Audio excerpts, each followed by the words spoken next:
Puji Tuhan, saudari, kita akan melanjutkan pembahasan di dalam Semi-Annual Training bulan Desember tahun 2025 yang berjudul Mengalami, Menikmati, dan Mengekspresikan Kristus, bagian yang keempat. Dan kita akan melanjutkan di dalam pengkajian berita ke-43 atau berita yang ketujuh yang berjudul Roh itu yang berbicara kepada gereja-gereja. Dia yang memegang kunci Daud dan dia yang akan makan bersama para pemenang. Saudara-saudari, dari judul berita ke-43 ini, kita dapat melihat ada tiga bagian besar ya yang dibahas di dalam berita ini. Yang pertama adalah roh itu yang berbicara kepada gereja-gereja. Dan yang kedua adalah dia yang memegang kunci Daud. Dan yang ketiga adalah dia yang akan makan bersama para pemenang. Sebelum kita sampai kepada bagian yang kedua dan bagian yang ketiga, kita perlu melihat terlebih dahulu di dalam bagian yang pertama, yaitu roh itu yang berbicara kepada gereja-gereja. Nah, latar belakang dari berita ini membahas 7 gereja di dalam Kitab Wahyu pasal 2 sampai dengan pasal 3. Kalau kita melihat bagaimana Tuhan berbicara kepada gereja, namun saudara-saudari, pada bagian akhir nasihat perkataan kepada gereja itu tidak lagi Tuhan yang berkata, melainkan roh itu yang berkata. Mari kita perhatikan. Di dalam Wahyu pasal 2 ayat 1 dikatakan, demikianlah yang dikatakan dia yang memegang 7 bintang itu di tangan kanannya, yaitu dia yang berjalan di tengah-tengah 7 kaki pelita emas. Nah, saudara-saudari, di dalam bagian ini kita dapat melihat, ya, ini adalah yang khususnya diwarnai hijau. Demikianlah yang dikatakan dia, ya. Namun di bagian akhir, saudara-saudari ya, di dalam pasal 27 dikatakan, siapa bertelinga hendaklah mendengarkan apa yang dikatakan roh itu kepada gereja-gereja. Nah, saudara-saudari, kita dapat mengetahui bahwa di dalam ayat 1, apa yang dikatakan adalah kondisi yang sebenarnya kepada gereja lokal itu, ya, gereja lokal tersebut. Tetapi saudara-saudari, pada bagian akhir pembicaraan ini tidak hanya kepada lokal itu saja, saudara-saudari ya, tetapi juga kepada gereja-gereja. Dan yang membicarakan itu adalah roh itu. Ya, roh itu berbicara kepada gereja-gereja. Puji Tuhan, kita dapat mengenal satu hal ini dulu, saudara-saudari ya. Yang pertama adalah dari Tuhan yang berkata kepada lokal itu, ya, sesuai dengan atau menurut kondisi lokal itu. Tetapi pada bagian akhirnya, ya, perkataan untuk lokal itu juga disampaikan, dikatakan oleh roh itu kepada gereja-gereja. Puji Tuhan, sehingga kita hari ini juga menerima pembicaraan ini. Siapa yang berbicara? Roh itu. Saudara, kita perlu berkesan kepada roh itu, ya, berbicara kepada gereja-gereja. Baik, saudari, kita akan masuk di dalam poin yang kedua dan yang ketiga, ya. Dia yang memegang kunci Daud dan yang ketiga adalah dia yang akan makan bersama para pemenang. Nah, saudara-saudari, kita perlu mengetahui terlebih dahulu ya bahwa tadi sudah saya katakan bahwa latar belakang pembahasan ini adalah 7 gereja di dalam Kitab Wahyu, pasal 2 dan pasal 3. Tetapi saudara-saudari, kalau saudara-saudari perhatikan bahwa pembacaan Alkitab di dalam garis besar berita ini itu tidak mengajak kita membaca 2 pasal ini, ya, pasal 2 dan pasal 3. Tetapi yang dibahas adalah di dalam pasal 3 ayat 7 sampai 22. Nah, saudari, Wahyu pasal 3 ayat 7 sampai 22 membahas 2 gereja terakhir dari ketujuh gereja, yaitu gereja di Philadelphia dan gereja di Laodikia. Tentu kita akan memasuki gereja di Philadelphia dan gereja di Laodikia. Namun, apa yang terjadi dengan 4 gereja sebelumnya, ya? Nah, saudari, Saya sungguh rekomendasi saudara-saudari membaca catatan kaki yang ada di dalam Alkitab versi pemulihan. Mustikakanlah saudara-saudari ya, catatan kaki di dalam versi pemulihan ini sungguh sangat membukakan kita semua. Baik, saudari, dari catatan kaki ini kita dapat mengetahui bahwa eh, 7 gereja, saudari ya, ada 4 gereja yang pertama, ya, adalah gereja yang sebermula, gereja yang menderita, gereja yang duniawi, gereja yang murtad. Nah, keempat gereja ini akhirnya menjadi satu macam gereja, yaitu gereja yang murtad. Nah, justru karena kondisi kemurtadan itu, maka muncullah gereja reformasi ya sebagai reaksi dari gereja yang murtad. Tetapi saudara-saudari, gereja reformasi itu belum pulih sepenuhnya. Maka selanjutnya perlu ada gereja yang dipulihkan, ya. Gereja yang menempuh hidup gereja yang wajar, ya. Ini adalah gereja macam ketiga, saudara ya. Nah, jadi macam yang pertama adalah yang murtad. Jadi 4 gereja itu dijadikan satu. Yang pertama adalah gereja yang murtad ya. Kemudian yang kedua adalah macam gereja reformasi ya. Tetapi kan gerejanya belum pulih sepenuhnya. Maka perlu gereja yang ketiga, yaitu gereja yang menempuh hidup gereja yang wajar ya. Gereja yang dipulihkan. Nah, inilah yang ketiga. Tetapi saudara-saudari ya, gereja yang dipulihkan ini merosot. Ya, gereja yang dipulihkan merosot. Ini adalah gereja macam yang keempat. Nah, karena itu saudara-saudari kita dapat melihat apa yang perlu kita pelajari, saudari ya, apa yang firman Tuhan terangi di dalam bagian ini. Maka saudari, sungguh kiranya kita dapat melihat ya 4 macam gereja ini, saudari ya, yang murtad, ya, saudari ya, yang mengadakan reformasi, namun tidak pulih sepenuhnya, gereja yang dipulihkan, dan gereja yang kemudian sudah dipulihkan merosot. Nah, keempat gereja ini akan ada ya sampai Tuhan datang kembali. Nah, karena itu kita perlu mengenal ya bahwa hanya gereja yang dipulihkan yang bisa menggenapkan tujuan kekal Allah. Dan hanya yang dikehendaki oleh Tuhan. Ya, karena itu kita perlu melihat apa sebenarnya gereja yang dipulihkan yang bisa menggenapkan tujuan kekal Allah. Amen ya. Karena itu adalah dari ketujuh gereja ini, gereja keenam dan ketujuh yaitu gereja di Philadelphia dan gereja Laodikia ya. Nah, di gereja Philadelphia kita dapat melihat ini masuk kepada butir yang kedua ya, saudari ya, dia yang memegang kunci Daud. Nah, terhadap gereja di Philadelphia, saudara-saudari ya, jadi sekali lagi kita tidak lagi membahas mengenai gereja yang eh, 4 gereja yang pertama ya, yaitu gereja yang murtad dan gereja reformasi. Kita langsung masuk kepada gereja yang dipulihkan. Nah, gereja yang dipulihkan adalah gereja di Philadelphia. Nah, inilah yang dikatakan di dalam pasal 3 ayat 7 dikatakan, dan tuliskanlah kepada utusan gereja di Philadelphia. Demikianlah yang dikatakan, yang kudus, yang benar itu yang memegang kunci Daud. Dia yang membuka, tidak ada yang dapat menutup. Dia yang menutup, tidak ada yang dapat membuka. Nah, saudara-saudari, poin kedua ini kita akan masuk ke dalam perkara dia yang memegang kunci Daud. Nah, karena hal ini sangat berpengaruh untuk penggenapan tujuan kekal Allah. Nah, saudara-saudari ya. Nah, kemudian kita masuk kepada gereja yang ketujuh, ya, gereja di Laodikia. Gereja yang telah dipulihkan namun merosot, namun perlu bangkit kembali, saudara-saudari ya.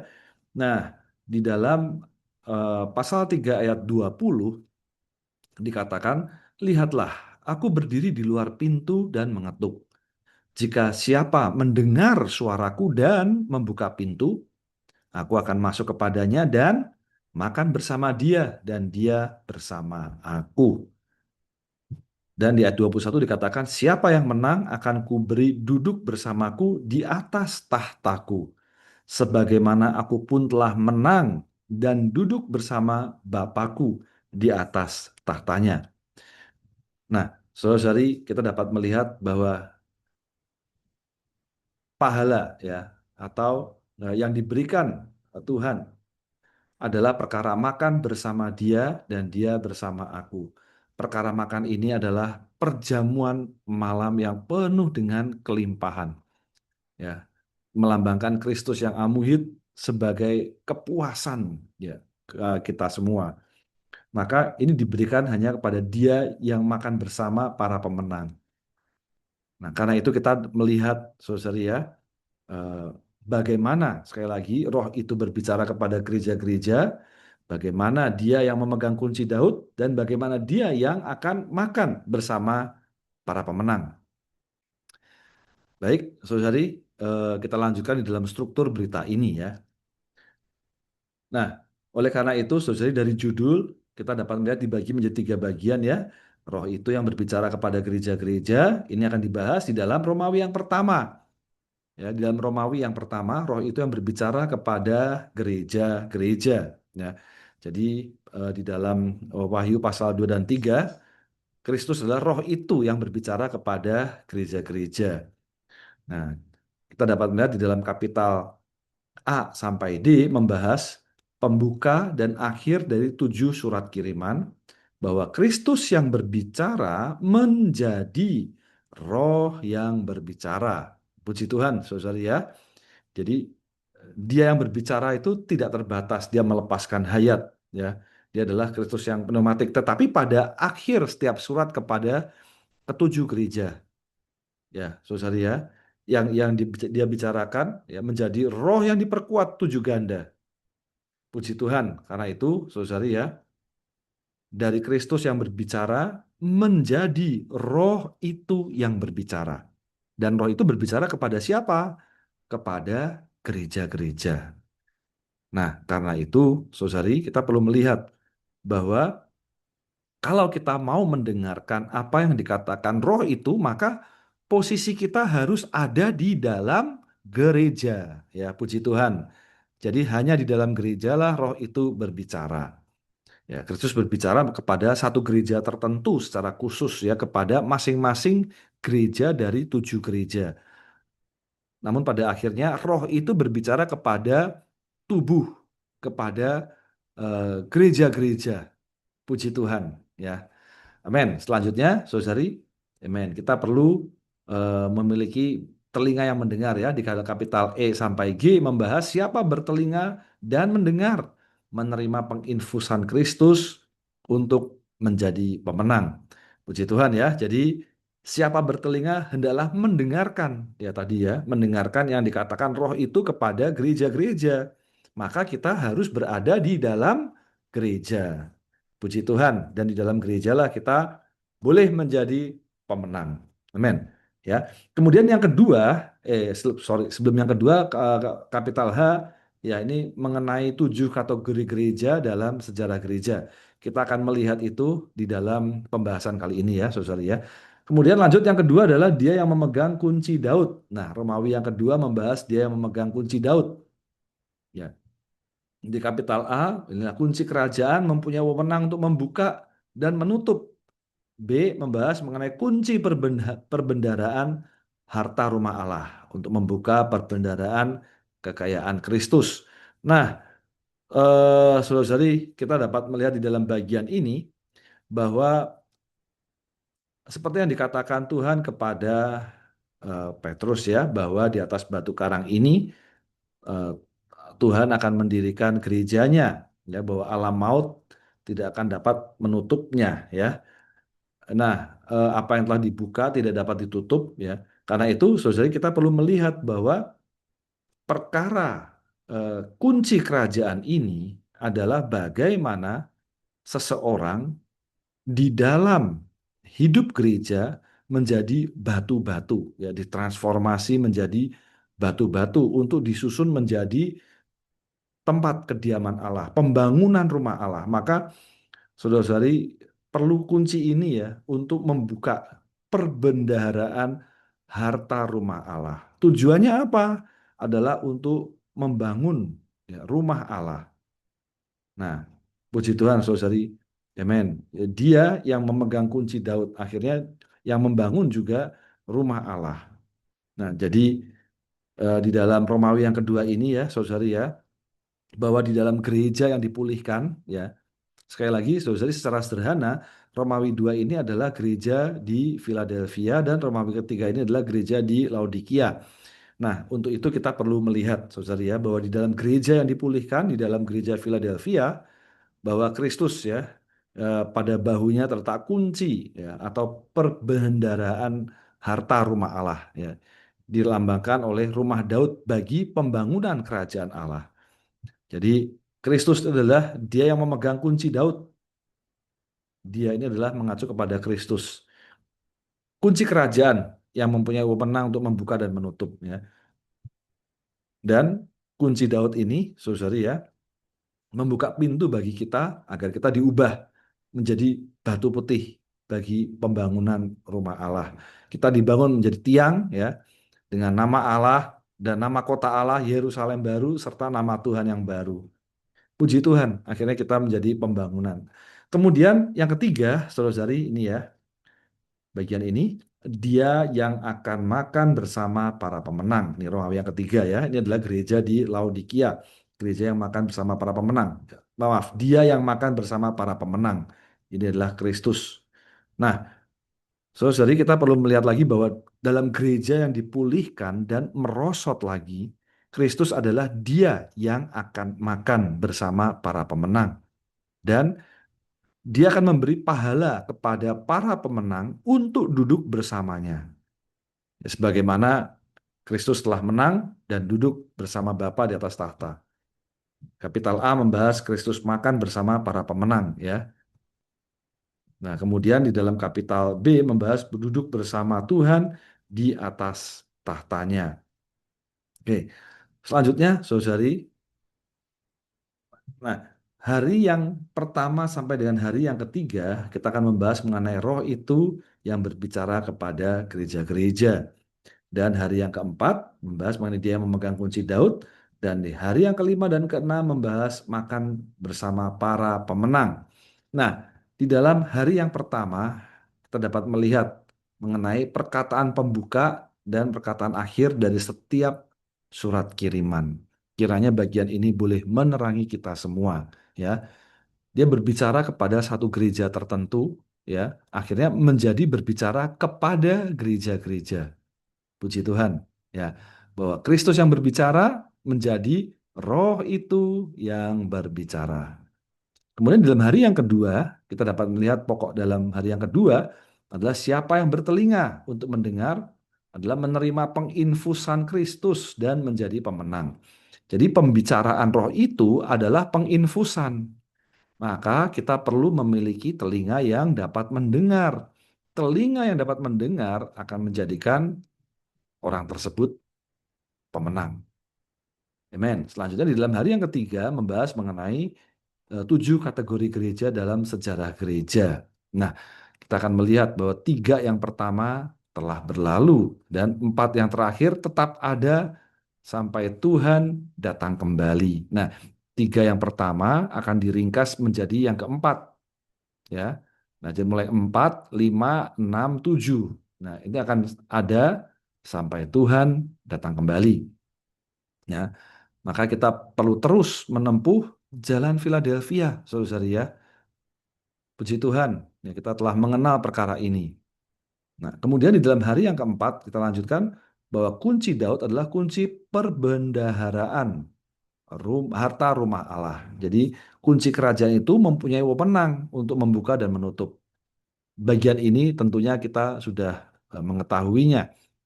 Dan kita perlu nampak bahwa ternyata kunci perbendaharaan harta rumah Allah ini adalah untuk membuka perbendaharaan Kristus yang kaya. Puji Tuhan, ya. Amin. Nah, di dalam hari yang kelima kita dapat melihat ini perkara makan bersama Tuhan. Ini adalah membahas mengenai gereja di Laodikia ya, saudara ya, bahwa mendengar suara Tuhan dan membuka pintu. Amin, ya. Akhirnya yang menang makan perjamuan yang kaya bersama Tuhan. Ya, ini adalah dinner atau makan malam yang kaya ya, bersama dengan Tuhan. Betul-betul menikmati kepuasan atas perjamuan ini. Amen. Kemudian dalam hari yang keenam, kita duduk bersama Tuhan di atas tahta, makan bersama Tuhan pada zaman ini, dan duduk bersama Tuhan di atas tahta pada zaman kerajaan. Maka saudara perlu melangkah ke tahta dan menjadi manusia yang bertahta. Amin. Kita masuk di dalam pembahasan harian, saudara ya.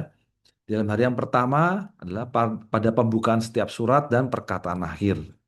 Ini menjadi bebannya ya di dalam hari yang pertama, perkataan pembuka dan perkataan akhir. Jadi berbicara kepada satu gereja tertentu dan kepada gereja-gereja. Dari Kristus yang berbicara menjadi Roh itu yang berbicara. Nah, di dalam Wahyu pasal 2 ayat 1 ya, ini adalah gereja di Efesus, saudara ya. Demikianlah yang dikatakan dia yang memegang 7 bintang itu di tangan kanannya, yaitu dia yang berjalan di tengah-tengah 7 kaki pelita emas. Nah, saudari ya, bahwa 7 bintang melambangkan 7 gereja, saudari ya, gereja-gereja, dan dia yang berjalan di tengah-tengah gereja-gereja ya, saudari ya. Puji Tuhan. Nah, di dalam ayat 7 selanjutnya dikatakan siapa bertelinga hendaklah mendengarkan apa yang dikatakan Roh itu.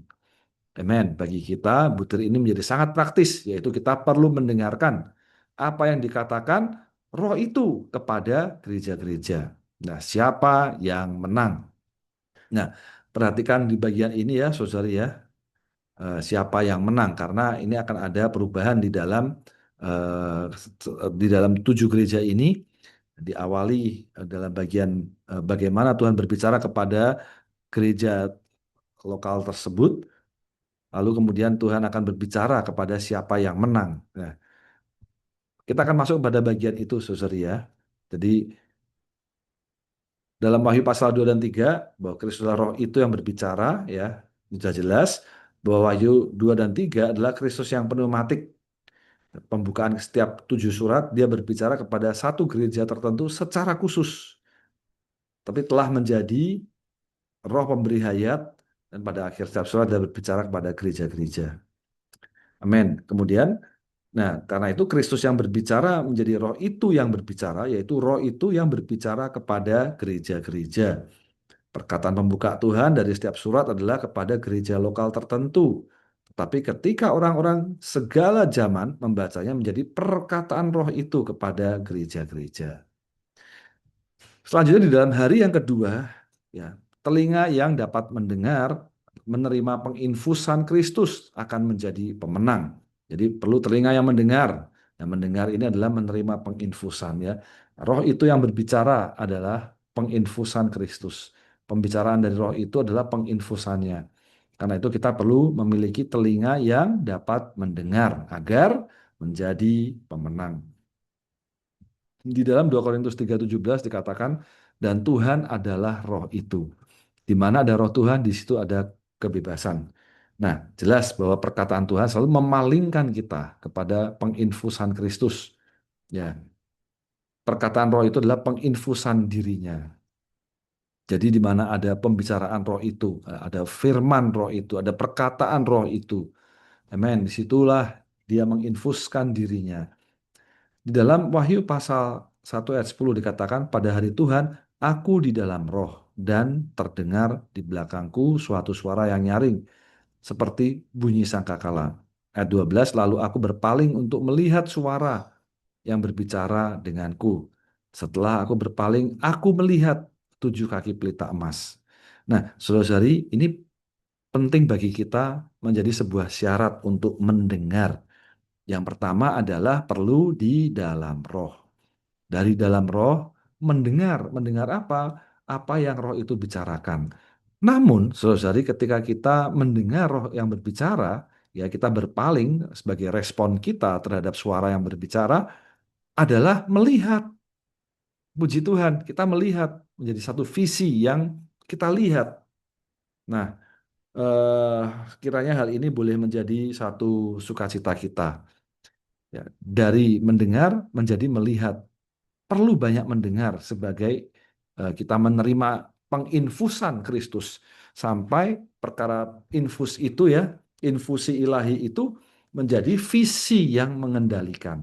Nah, dan aku melihat, saudara ya, yang dia lihat adalah 7 kaki pelita emas. Karena itu, saudara ya, kiranya kita baik-baik perlu di dalam roh. Ya. Nah, jadi saudara ya, ketika roh itu berbicara, telinga kita harus dibuka. Amen. Telinga rohani kita ya, saudara ya, telinga rohani kita perlu dibuka, perlu disunat, ya, ditanggulangi, dibersihkan dari segala kecemaran dan diurapi supaya mendengar perkataan roh itu. Saudara, ini sangat praktis bagi kita ya. Jadi bukan hanya sekedar mendengar-mendengar, tetapi mendengar kita itu juga adalah pendengaran atau telinga kita disunat. Telinga kita juga perlu dibersihkan dari kotoran-kotoran sehingga kita tidak salah dengar. Ya. Dan telinga kita juga perlu diurapi agar mendengar perkataan roh itu dengan jelas. Sehingga kita dapat melihat, ya, pendengaran kita membawa kita dapat melihat menjadi satu visi yang mengendalikan kita.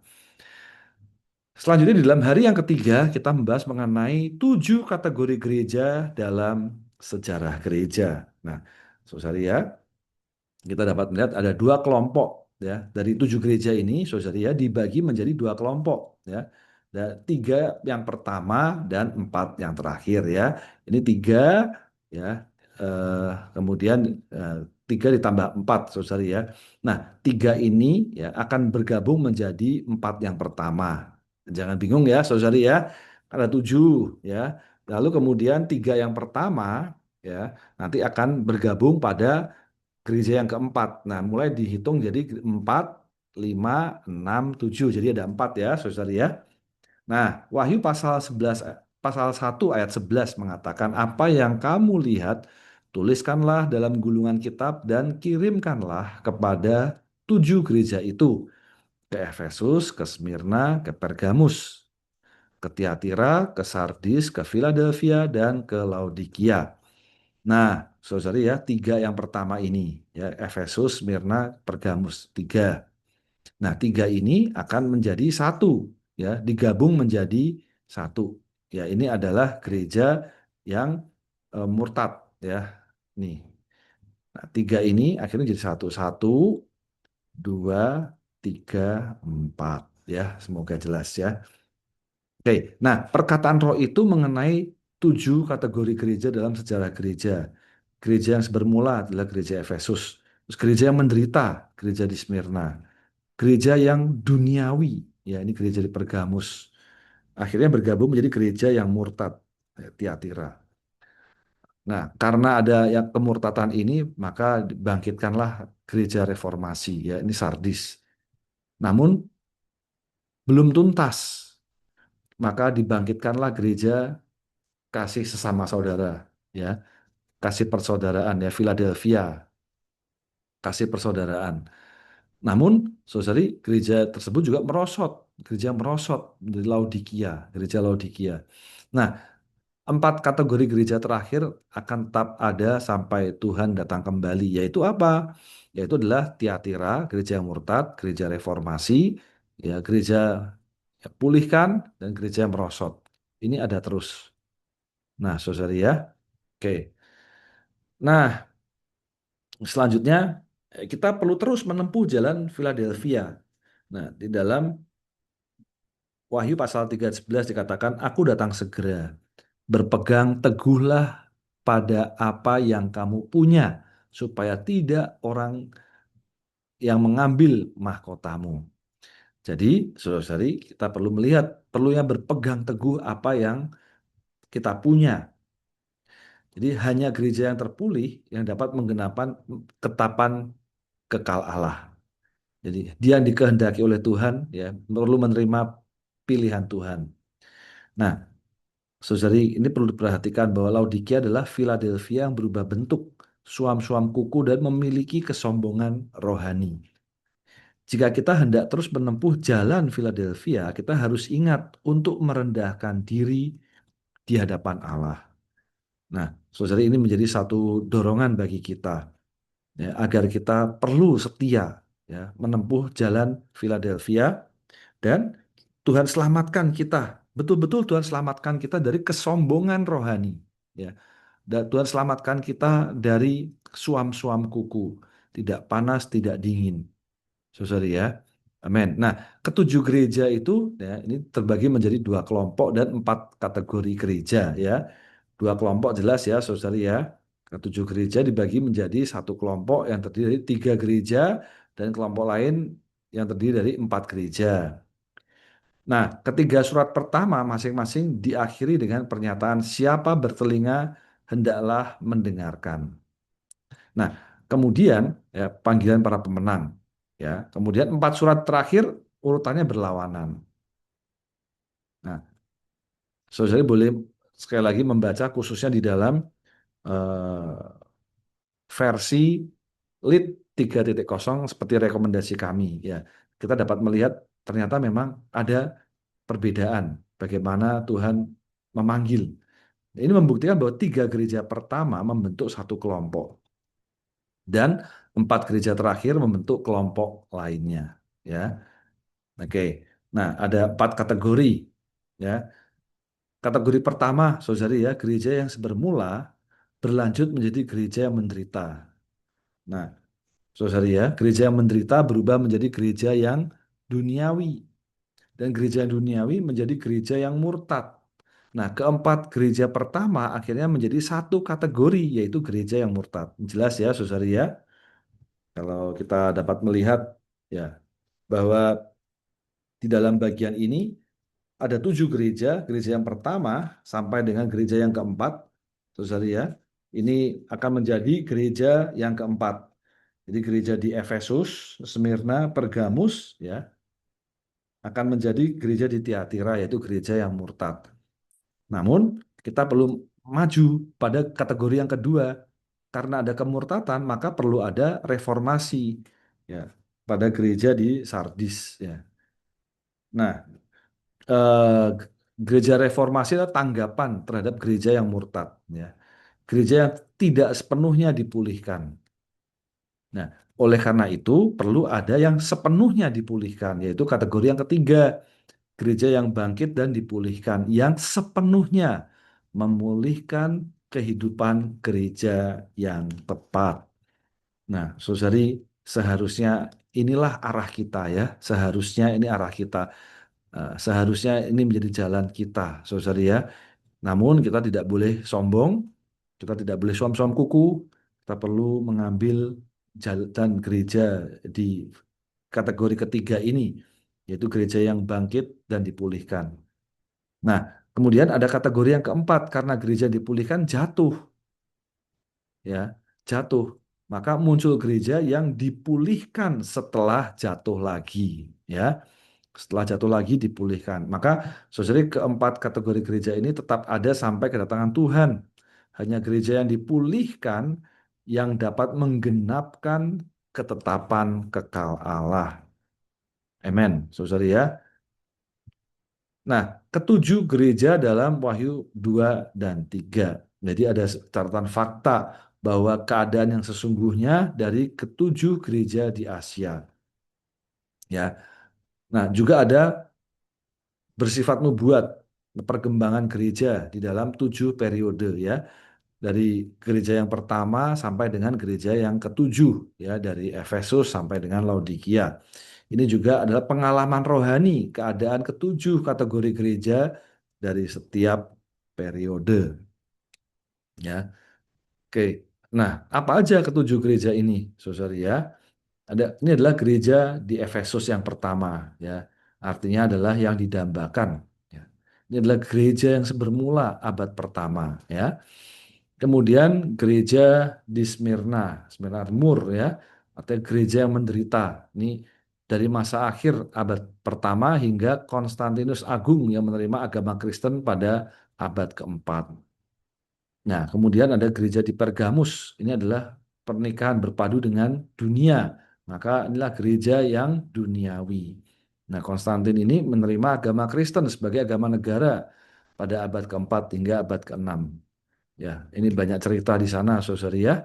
Seseorang dikonversi menjadi Kristen, ya, bukan karena mengenal keselamatan secara subjektif, tapi karena ada perkara yang lain. Nah ya, saudari, namun pada kesempatan ini kita tidak membahas hal ini ya, saudari ya. Nah, kita dapat melihat bahwa ternyata ini ada gereja yang duniawi. Nah, kemudian ada gereja di Tiatira. Ini adalah kurban wangi-wangian, ya. Artinya kurban wangi-wangian. Ini adalah gereja yang murtad, saudara ya. Nah, jadi ada sistem kepausan universal ya. Ya, pada akhir abad ke-6 sampai akhir zaman kedatangan Kristus kembali. Amin. Kiranya Tuhan memberi kita hikmat bagaimana kita membicarakan hal ini ya, saudara ya. Kemudian ada gereja di Sardis atau yang tersisa atau restorasi. Nah, kemudian perlu dibangkitkan ya karena adanya kemurtatan maka ada reformasi ya. Pergerakan reformasi dari abad ke-6 ya ke-16 sorry ya ke abad ke-16 sampai kedatangan Tuhan kembali. Nah, namun karena belum pulih sepenuhnya, ya, belum tuntas, maka ada gereja di Philadelphia. Nah, Philadelphia ini adalah kasih sesama saudara. Dan inilah gereja yang dipulihkan. Nah, dari kaum saudara ya, yang dibangkitkan ini the brethren ya, saudara ya, dibangkitkan oleh Tuhan di Inggris pada awal abad 19 sampai kedatangan Tuhan kembali. Amen. Nah, kemudian ada gereja di Laodikia. Ini artinya adalah opini atau keputusan rakyat jelata. Nah, ini adalah gereja yang dipulihkan dan merosot lagi. Nah, setelah kehidupan ini ya, gereja kaum persaudaraan ya, merosot dalam abad 19 dan dari akhir abad 19 sampai kedatangan Tuhan kembali. Dan saudari kita ada di abad ke-20, abad ke-21, saudari ya. Ini menjadi sebuah pembicaraan yang real bagi kita saat ini ya. Kiranya Tuhan merahmati kita. Nah, saudari untuk hal ini, saudari boleh membaca referensinya di dalam Ortodoksi Gereja ya. Buku dari Jasperin dengan judul Ortodoksi Gereja. Saudari boleh membacanya lebih utuh di sana. Baik, kita lanjutkan di dalam pembahasan hari yang keempat, saudari ya. Nah, ini penting, saudari ya. Hari yang keempat akan membahas mengenai gereja di Philadelphia, ya, bahwa kunci Daud adalah kunci perbendaharaan harta rumah Allah. Nah, kunci Daud, kunci kerajaan, ya, ini adalah kunci perbendaharaan harta rumah Allah. Ini kita akan lebih kaya lagi di bagian ini, saudara ya. Di dalam Wahyu pasal 3 ayat 7 dikatakan, dan tuliskanlah kepada utusan gereja di Philadelphia. Demikianlah yang dikatakan yang kudus, yang benar itu, yang memegang kunci Daud. Dia yang membuka, tidak ada yang dapat menutup. Dia yang menutup, tidak ada yang dapat membuka. Nah, referensinya dari ini, saudara ya, adalah Yesaya 22 ayat 22. Dikatakan, dan aku akan meletakkan kunci rumah Daud pada bahunya. Apabila dia membuka, tidak ada orang yang dapat menutup. Apabila dia menutup, tidak ada orang yang dapat membuka. Nah, jadi saudari, siapa yang benar itu yang memegang kunci Daud? Dia adalah Kristus, ya. Dia yang pada bahunya terletak kunci. Ya, apa? Kunci apa? Perbendaharaan harta rumah Allah. Amen. Dan perbendaharaan itu ya tidak lain adalah gereja, saudara ya. Untuk membangun rumah Allah ya dilambangkan oleh Daud bagi pembangunan kerajaan Allah.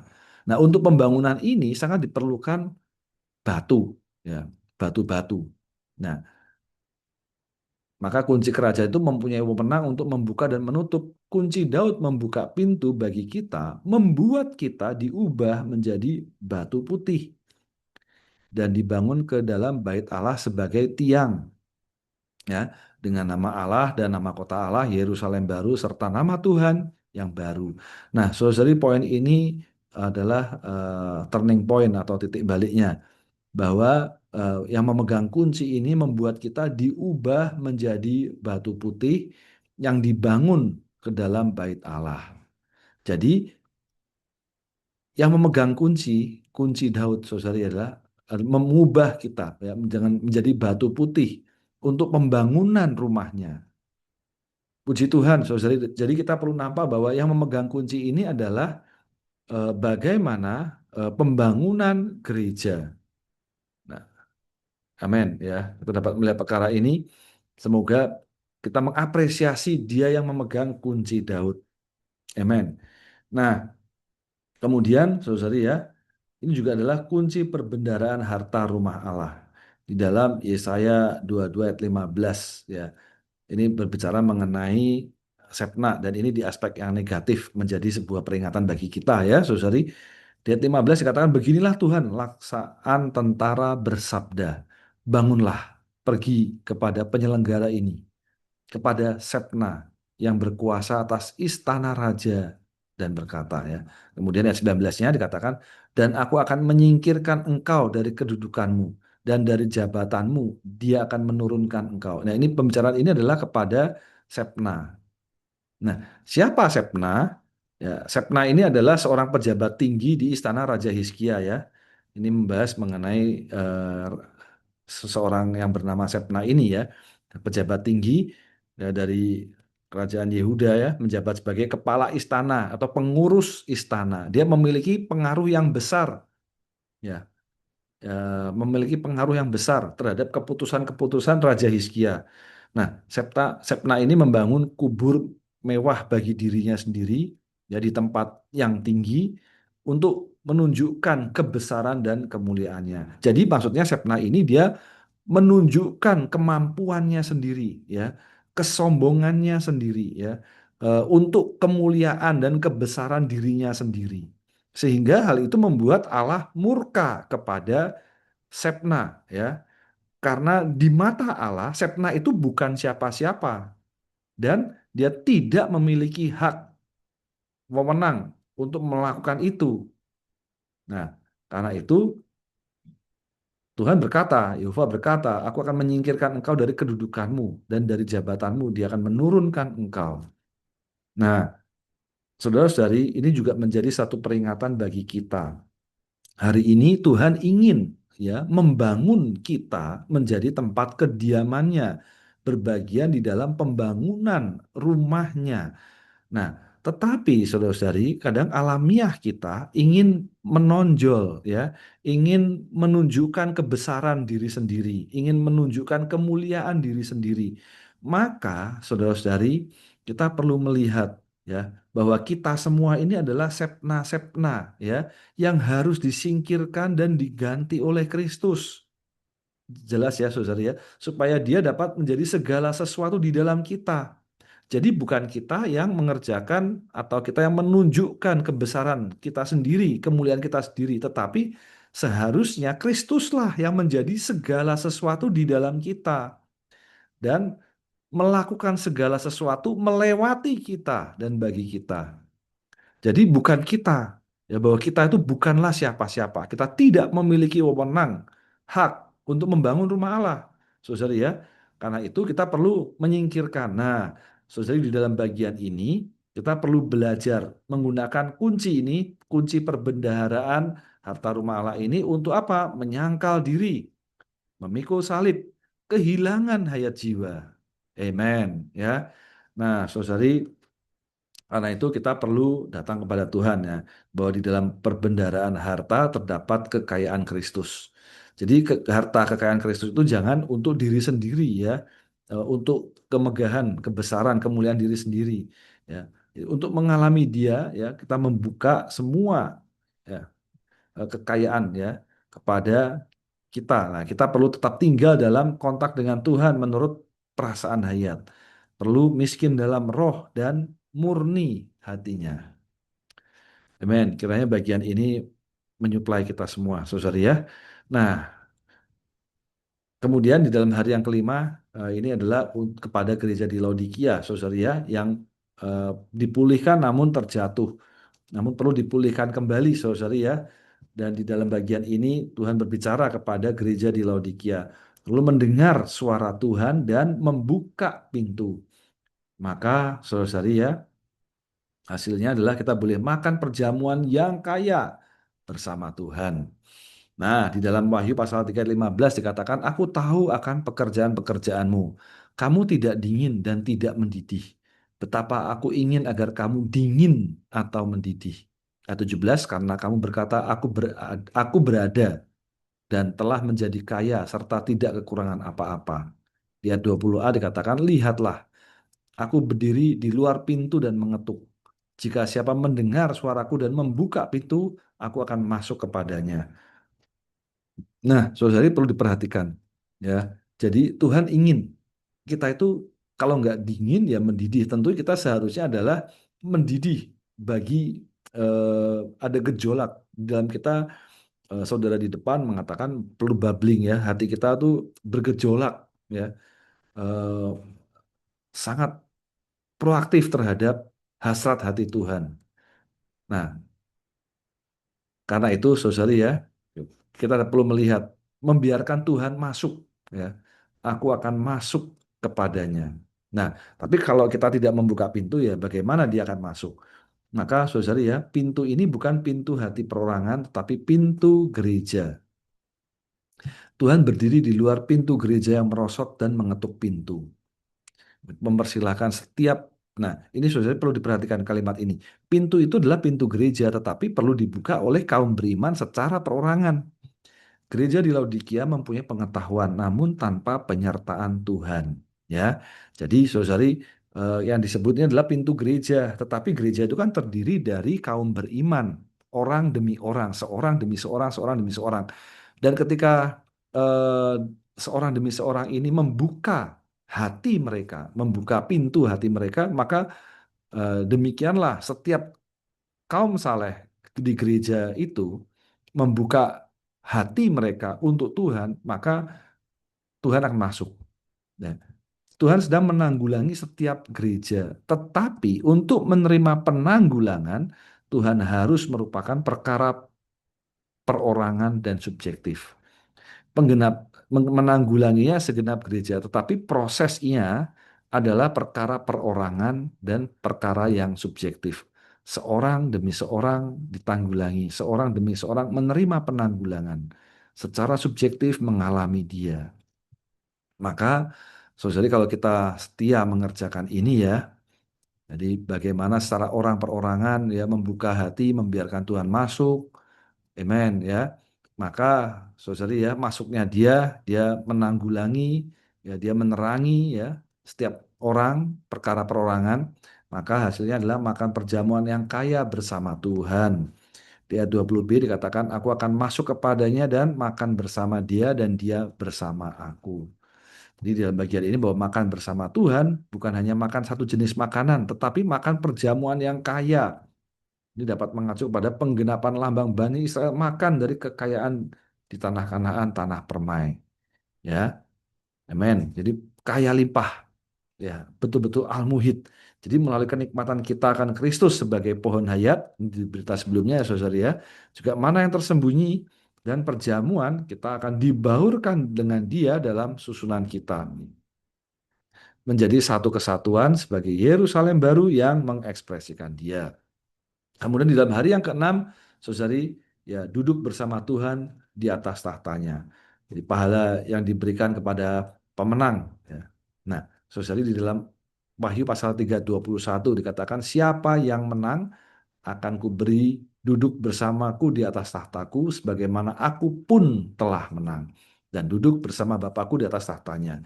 Jadi duduk bersama Tuhan di atas tahta adalah perkara pahala yang diberikan kepada pemenang agar berbagian dalam kekuasaan Tuhan dan meraja bersama Dia ya. Dia memerintah seluruh bumi pada kerajaan 1000 tahun yang akan datang. Nah, karena itu saudari ya, kita perlu belajar ya mengenal hasrat hati Allah. Apa sih sebenarnya hasrat hati Allah terhadap gereja-gereja ya? Dalam Roma pasal 5:17 mengatakan mereka yang telah menerima kelimpahan anugerah dan kelimpahan karunia keadilan akan meraja dalam hayat melalui satu orang, yaitu Yesus Kristus. Nah, saudari bahwa hasrat hati Allah adalah supaya kita menjadi manusia yang bertahta. Apa yang dialami oleh Tuhan Yesus? Dia melewati penyalipan, kebangkitan, kenaikan, dibawa ke tahta. Dia menjadi yang pelopor, perintis, membuka jalan ke tahta. Dia membuka jalan dan memimpin supaya kita dapat mengikuti dia. Nah, bagi kita sekarang sedang menuju tahta. Karena hasrat hati Allah membawa kita dalam kemuliaan dan mendudukkan kita di tahta. Kita sedang proses ya, saudari ya. Karena kita ditetapkan untuk meraja, ya kita telah dipanggil menjadi putra-putra Allah, ditetapkan untuk meraja, tetapi kita memerlukan Allah bekerja di dalam kita dan bekerja di dalam kita supaya kita memenuhi syarat untuk meraja. Amin. Puji Tuhan, saudari ya. Jadi kita dapat melihat bahwa perkara roh itu yang berbicara sebagai penutup, saudari ya, menjadi orang yang bertelinga perlu mendengarkan. Amin ya. Dan perlu menggunakan kunci Daud untuk membuka perbendaharaan harta kekayaan Kristus, kita dibangun bersama. Dari batu putih ya dibangun, saudari ya. Amin. Puji Tuhan. Dan akhirnya eh, makan bersama. Kita menikmati kekayaan untuk menjadi pemenang. Puji Tuhan, saudari, kiranya mendorong kita, amen, untuk semakin mengasihi Tuhan. Dan kita berada di dalam gereja, atas tumpuan yang tepat, boleh menjadi pemenang. Puji Tuhan, mulia bagi Tuhan. Amin.